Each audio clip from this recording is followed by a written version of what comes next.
It's not what you do, it's how somebody views what you do. All units respond. Backup is en route. Proceed with caution. We'll talk about the defunding the police stuff in a little bit, but when it comes to working in a big city, what would you say after your 27 years of experience are some benefits and some challenges? I would say the benefits are you have lots of lateral movement. Units you can go into without promoting. And with Seattle, there were multitudes of units that you could go into. And some of the challenges are, politics. When politics got involved with policing, I think it made it a little bit more, I'm just going to say a lot more difficult because it became more of a political issue as opposed to a law enforcement issue when it came to dealing with the public. Do you think that there was a big lack of emphasis or a drop in focus on actually enforcing crime or doing proactive policing? I would say a combination of proactive policing, and I'm just going to say it, some cops making some boo-boo moves. Yep. And making bad decisions. The problem with the politics, and that is when you make bad decisions and they're not with malice, then that's where the politics kind of come in. Well, you look like you did this and you meant to do it. Okay, well, how do you know what I look like? You don't know me. One of those things. And we had some really frivolous internal complaints that were just ridiculous. That would not have happened when I first started 27 years ago. So I got you. I understand. Well, that's a perfect segue then. Back in 2020, it took one cop in Minneapolis, one former cop. I don't even want to say his name. I will never say it again. Yeah, me neither. He did a very horrible thing. He dehumanized another human being. It was absolutely awful. But unfortunately, it started this huge blanketed statement of defund the police. And that's what big departments did. They defunded by millions. And then your former Chief Best. Well, Seattle's police chief, Carmen Best, resigned. She is going to resign next month as the city council has just voted to defund her department. How did you take it? How did others around you take it? How did you hang in there mentally knowing you still had a job to do? You just concentrate on the mission. You come to work. And our number one priority is going home at the end of every shift, and also making sure that the officer next to you goes home at the end of every shift. And then you get into, what your job entails and what you have to do to perform your job while being safe, both physically, emotionally, and career-wise. So it became just a hodgepodge of decisions you had to make, and you have to make them like that. You don't get to sit in Monday morning quarterback your own decisions because you're making them in real time. So that's a lot of where the disappointment came from. I don't take up for any officer that does bad. Correct. But yet at the same time, people are starting to get to a point, in my opinion, where they're not in law enforcement. And it seems like every kind of use of force incident comes under scrutiny of people who are not law enforcement. I don't agree with that because you've never been in that moment. You can't scrutinize. And there was a video of protester who went through a police simulation. Tonight at 9, he is one of the most outspoken critics of police use of force here in the Valley.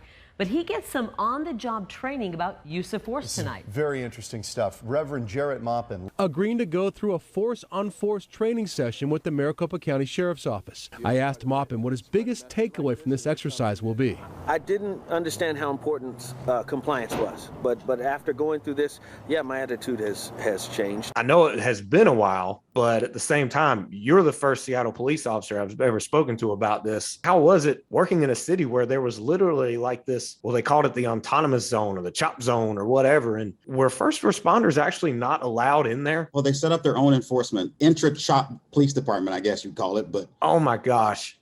Yeah, and so they were basically barricaded. And fortunately, I never had to go into that area. I was near it at one point, but it was too dangerous to go in. And I think, they were armed with assault rifles and various other weapons of destruction. So right, yeah, wow. And so it was not a safe environment for officers to go into. And there were, I want to say 2 people killed. So, but yeah, it was one of those things where the absolute biggest insult to us as police officers who want to do our job was to be kept out of an area where people were getting harmed, and we couldn't do anything about it at the time. So yeah, hence the phrase hands tied behind your back. That's an understatement when it comes to that. These big cities, they defunded the police. Right. Seemed like crime went up. Now It seems like some of the big cities are wanting to refund the police. Yes.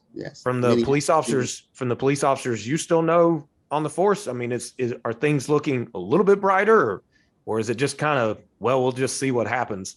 It's more of the latter. We'll see what happens. I got you. You know, I mean, there's been a mass exodus from departments from all over the country. Actually prior to that, and then that really escalated the departures. And so we have diminishing police departments with increasing crime, and particularly in Seattle, we had a very boisterous city council, and they haven't said one word since their defund campaign failed. And that is one of the hiccups of this whole process of defunding is you have officers who have to, one, look out for our careers. Like I said, we have to take care of our families. And so you have these officers who are hesitant to do their jobs because they don't have backing from the city government, which then trickles down into the police department because you have leadership who wants to support the officers, but then their hands are tied behind their backs politically. And that's where, again, politics surfaces and it becomes just a despair situation. Right. I understand. For someone who's thinking about working in a big city, I mean, even in Seattle, they still have to hire police officers because, I mean, you retired, others are leaving. What's some good, solid, heartfelt advice from you? Police work is sometimes generational. So if you have someone who's, let's say, in their mid-20s and they want to get into law enforcement and they have older family members who have gone through it in, let's say, 2 generations, and they've heard stories from grandpa and pa or uncle or dad or something like that, you're not going to be telling the same stories down the road because you have gotten into a politically geared environment or profession. The styles of policing has changed. And I admit there's some reform that needs to be done. Yeah. But if you come in thinking that you're going to do the same job that your grandfather and your father did, or your uncle or whoever it is, you're going to be in for a very rude awakening. Because it's more or less, it's not what you do, it's how somebody views what you do. You could be involved with an individual and the individual you're involved with doesn't have a problem with how the interaction's going. Someone 50 feet away might see something and they misinterpret what's going on and they file a complaint and the complaint process gets blown out of proportion. And next thing you know, you're having to defend your actions when the person you're interacting with had no problem with how you're interacting. I think the nickname for it is the soccer mom impression of what's going on. And somebody could overhear a word in a conversation, take that word out of context when it was actually an officer, say, repeating something that somebody else said to them. But somebody hears the officer say it, and now the officer's in hot grease because of a frivolous complaint.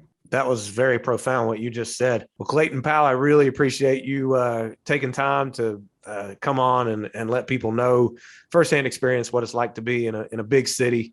The biggest one I've ever worked in was 90,000 people. So it doesn't hold a candle to what you worked in Seattle for 27 years. Yes, sir. 27 and 27. That's incredible. And change. Yeah. Well, happy retirement to you. And once again, I do appreciate it. Okay, Scott, we'll talk to you soon. Be in touch.